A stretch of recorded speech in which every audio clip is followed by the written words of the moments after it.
Hi, Katerina Saraiva with Bloomberg News.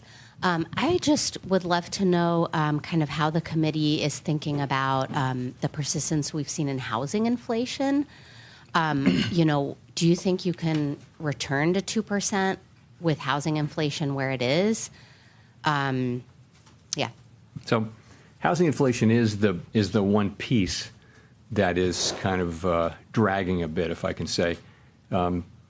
We know that market rents are doing what we would want them to do, which is to be moving up at relatively low levels. But they're not rolling over. The leases that are rolling over are not coming down as much, and OER is coming in high. So, it's been slower than we expected. I think we now understand that it's going to take some time for those lower market rents to get into this. But, the direction of travel is clear. And as long as market rents remain, relatively low inflation, over time that will show up. Just the time it's taking now, several years rather than just one or two cycles of annual lease renewals. So I think we understand that now, but I don't think the outcome is in doubt. Again, as long as market rents remain under control, the outcome is not in doubt. So I would say it's the rest of the portfolio, or of the elements that go into core PCE inflation have behaved pretty well.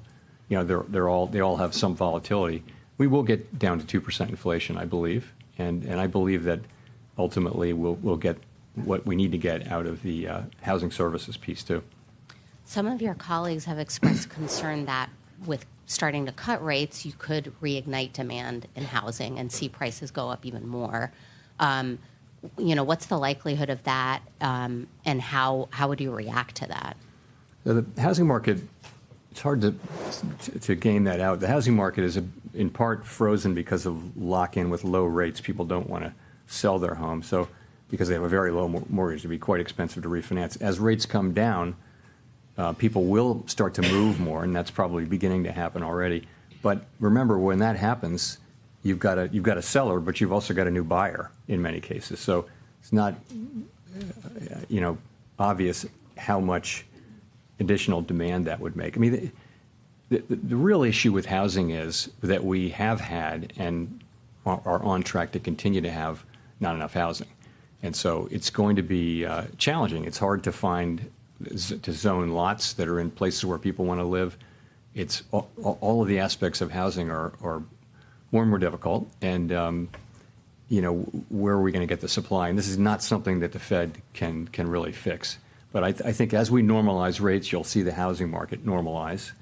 And, ultimately, by getting inflation broadly down and getting those rates normalized and getting the housing cycle normalized, that's the best thing we can do for householders. And then the supply question will have to be dealt with by the market and also by government.